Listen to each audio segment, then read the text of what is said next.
Ontem rolou um jantar de confraternização do PL com a presença do Bolsonaro. Foi a segunda aparição pública dele desde aquele discurso do Palácio do Planalto. E ele não tá nada bem. Visivelmente Bolsonaro não tá bem. Ele entrou mudo, saiu calado, conversou com poucas pessoas e aparentemente nem comeu.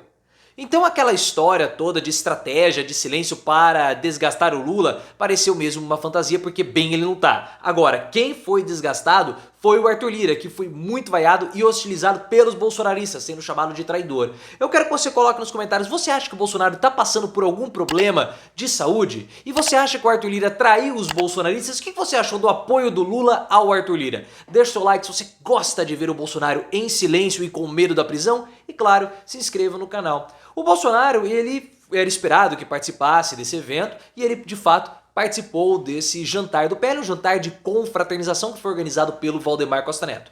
Como nós vimos, foi a segunda aparição pública do Bolsonaro desde aquele discurso que ele falou sobre a vitória de Lula no Palácio do Planalto já faz aí um bom tempo. E assim como ocorreu no final de semana, Bolsonaro estava completamente em silêncio. Bolsonaro entrou mudo, saiu calado, não conversou com ninguém, não discursou, era esperado que ele pudesse fazer algum discurso e ele não falou absolutamente nada. E apenas em um determinado momento bateram palmas para ele e ele timidamente falou obrigado. Ele ficou por apenas 1 hora e as fotos dele são fotos terríveis, ele visivelmente abalado, talvez esteja até sob uso de remédios, o prato, não tinha prato na frente dele, as pessoas estavam comendo, ele não, talvez não tenha nem comido, mostrando que se o Valdemar Costa Neto tem como objetivo colocar o Bolsonaro no dia a dia do PL, dificilmente ele vai conseguir. Porque essa estratégia toda que foi ventilada pelo Josias de Souza do UOL, que o Bolsonaro poderia estar querendo promover um desgaste com relação ao Lula, foi uma completa balela. Não há nenhuma estratégia para desgastar o Lula. Bolsonaro, ele tá com medo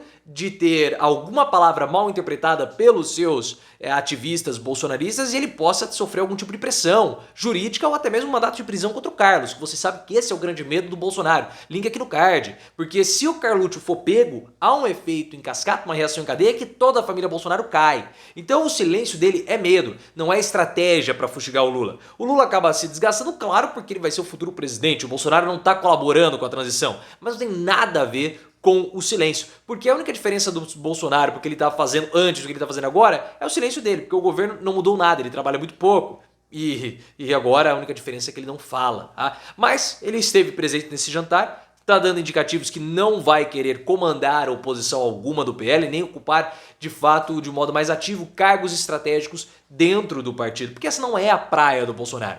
Um dos objetivos desse jantar era colocar o Bolsonaro já no dia a dia, no cotidiano do partido, mas ele se mostrou completamente alienado a tudo isso. E outro objetivo do Valdemar Costa Neto era apaziguar os ânimos que estão rolando ali, crises dentro do partido. Porque você sabe muito bem que existem dois partidos dentro da sigla do PL, o próprio PL e o bolsonarismo.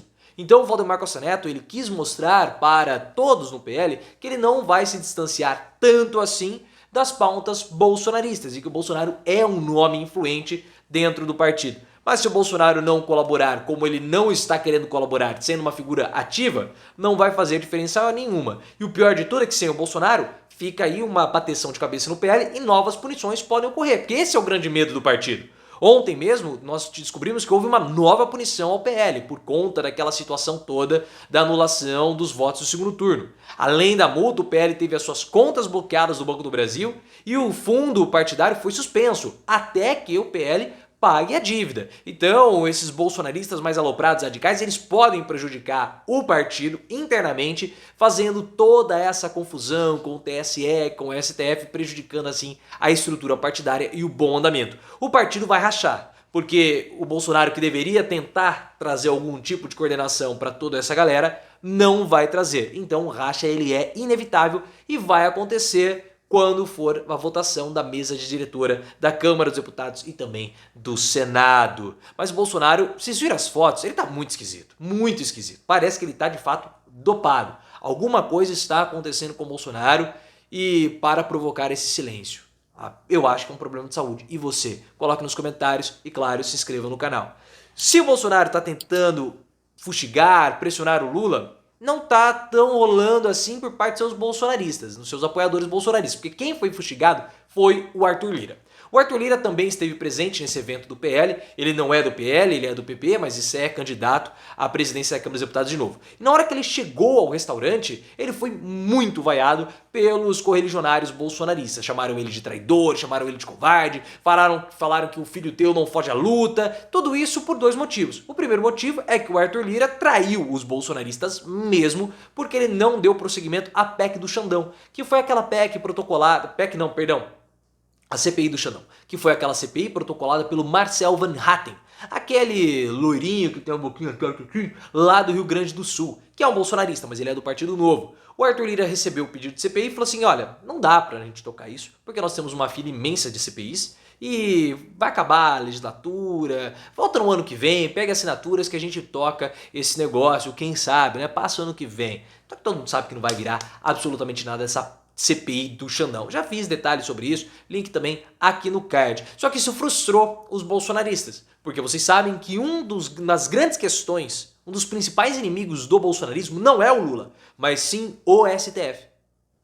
Essa é a grande questão para nós entendermos. E é claro que o apoio do PT ao Arthur Lira também provoca essa reação por parte dos bolsonaristas, porque o Arthur Lira, que era um aliado do Bolsonaro, agora ele é alguém próximo ao Lula, né? Porque vai compor a base do governo Lula. Tudo bem que o Ciro Nogueira falou que o PP vai ser oposição. Só que o Ciro Nogueira, eu discordo muito do Ciro Nogueira desde o momento que ele demitiu a Denise Rocha, que era furacão da CPI, ela era assessora dele. Ele demitiu, foi o maior erro da vida do Ciro Nogueira. Eu não sei se o PP vai ser oposição, como estão dizendo. Mas enfim, o PT não tinha outra opção e acabou declarando apoio ao Arthur Lira para a presidência da Câmara no ano que vem. Não havia um outro candidato, Lula não queria se desgastar e optou pelo apoio ao Lira. Claro que algumas críticas acabaram surgindo de correligionários petistas e também da imprensa, principalmente com relação ao orçamento secreto.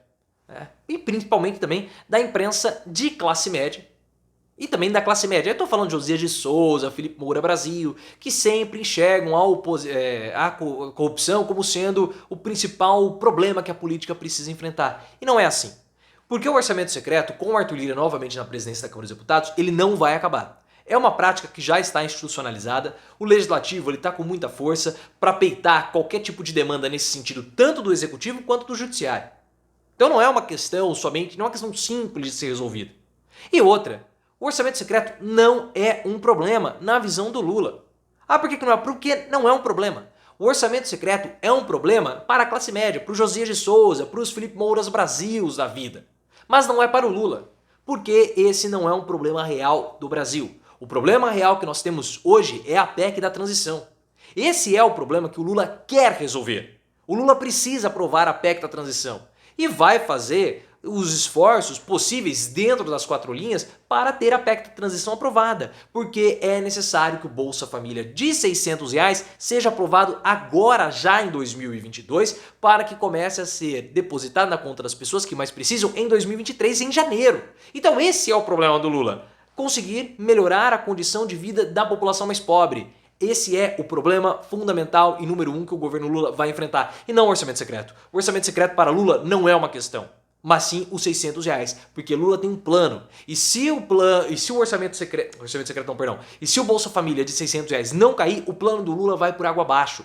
Porque vocês sabem muito bem, e a importância dessa PEC é que o Lula, o que ele quer fazer? Ele quer aumentar o mercado consumidor nas áreas dos bairros periféricos, onde a população tem uma renda menor, porque ele precisa desse mercado consumidor para conseguir sustentar os novos empreendimentos que ele vai criar. Porque qual é o objetivo do Lula? Ele vai pegar os bancos públicos e vai dar financiamento via BNDES, via Banco do Brasil, Caixa Econômica Federal, para os pequenos empreendedores. Para que aquele empreendedor lá na periferia possa criar um barzinho, uma lojinha, uma padaria. Só que não adianta nada abrir o negócio se não tem força consumidora. Então o que o Lula vai fazer? Vai pegar esses R$600 do Bolsa Família, vai dar na mão das pessoas para que elas possam consumir justamente nesses estabelecimentos, que são os estabelecimentos que vão gerar emprego, e assim a economia vai girar. Então para o Lula é muito mais importante a aprovação da PEC, a garantia dos R$600, do que acabar com o orçamento secreto, porque o plano dele está totalmente alicerçado na PEC. Se não tiver PEC da transição, se essa PEC da transição não for aprovada, não tem governo Lula. Então por isso que precisa ser feito o acordo com o Lira. Não tem outra alternativa. Qual que é a melhor forma para aprovar a PEC da transição? Que é a base do nosso governo. Manter o orçamento secreto?